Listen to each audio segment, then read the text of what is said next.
came back. I knew you would. It's because I got some loyal viewers out there. All right, today we got a good one for you. Let's flip this sucker around so you can see what I'm saying. All right, so here we are, diagnostic link.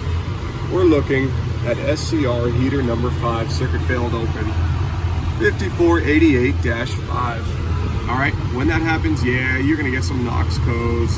All right, this right here is just telling us that we need a regen, not regenning enough.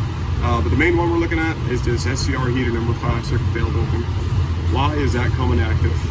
Let's figure it out.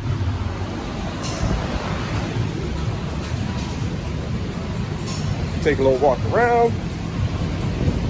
If you haven't seen my other videos on how to take that off, you need to pay damn attention. Just take the bolts out. Got T40. Boom, boom, boom, boom, boom, boom. And it just comes off.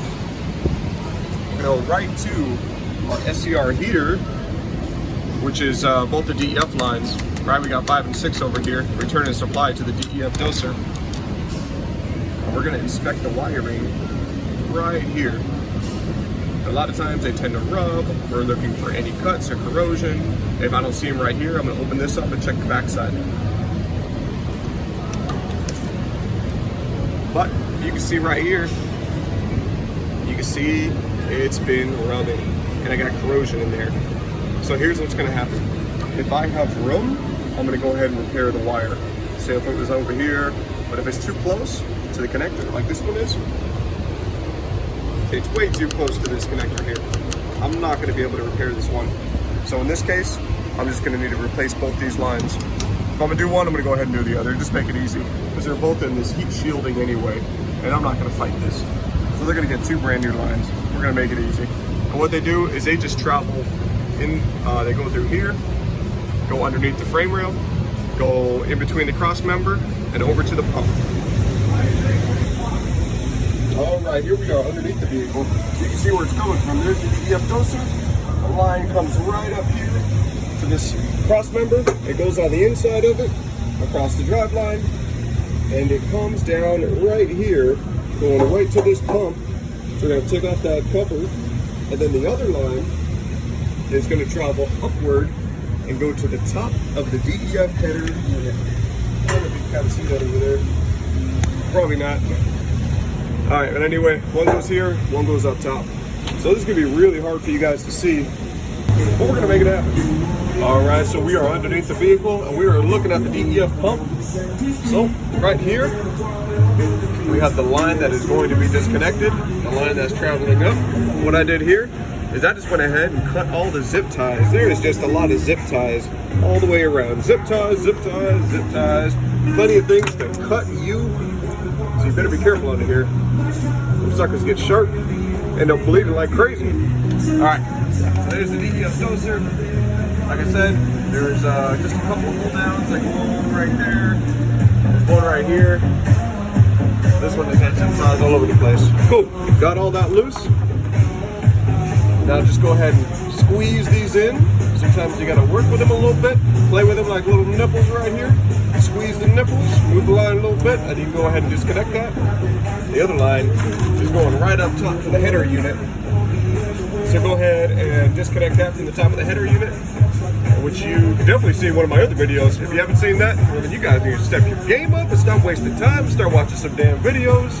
All right, so disconnect that, disconnect that, disconnect the DEF doser lines right there. And then we just pull these lines straight out. Just pull them out, and you'll see about it. So here it is right here. The line that was attached to the header unit, the one that was attached to the pump, wrapped up nicely. And here are the 2 lines that were connected to the DEF doser. All right, so there's the brake we were talking about. See how it's way too close? Yeah, we weren't gonna be able to do that. I mean, some people might have done a PAX job, but that wouldn't have been right. The right thing to do, replace the entire set. This makes it a lot easier.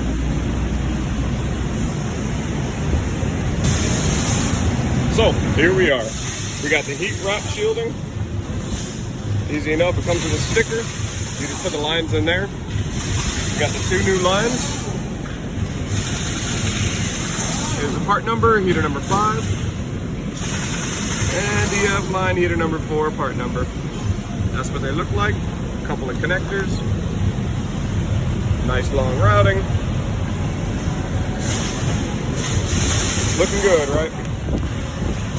I do want to let you know, with these little guys, sometimes it's a little hard to squeeze them. So I'll take some needle nose pliers and I'll squeeze them, I'll grab them and I'll squeeze them like this. Like especially when they're on the fitting and they've been on there for a long time, that's what I'll do. I'll play with them a little bit. If they don't come off, I'll get some needle nose pliers and just rah. All right, so I'm gonna wrap them up and make them look like this.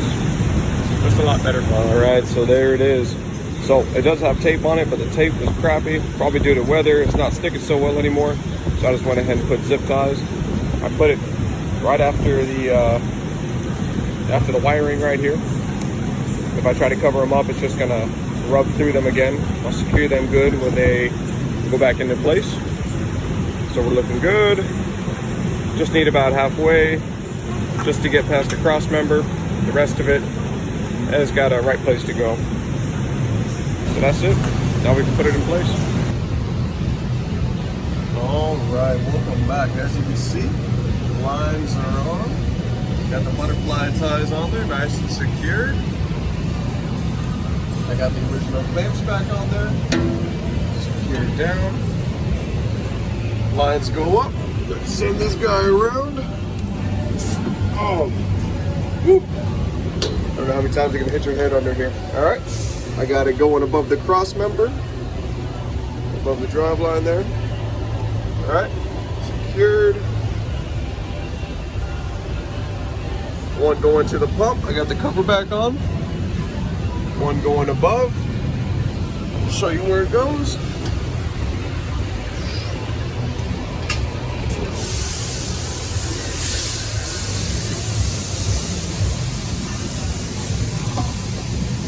And as you can see, it sits right on there on that dirty unit. Not so bad, right?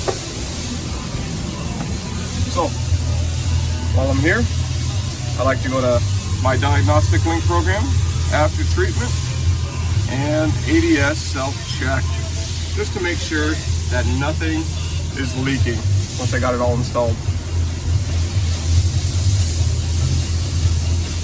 So we're just gonna push start, make sure everything's running correctly. It'll let us know if there's a failure, and then we can go down below. Yeah, that right there. Of course, you know, always gotta make something bleed. Part of the job, right? All right, we're building up pressure. So this doesn't have to be done, but I just like to make sure that there's no other issues with the system or any leaks at all. While we're waiting, does anyone have a Band-Aid? All right, function finished, no failure found. Let's go down below and see if we can see any leaks.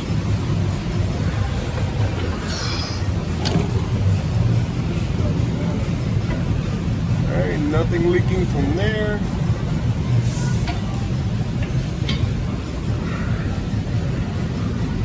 Nothing pinched.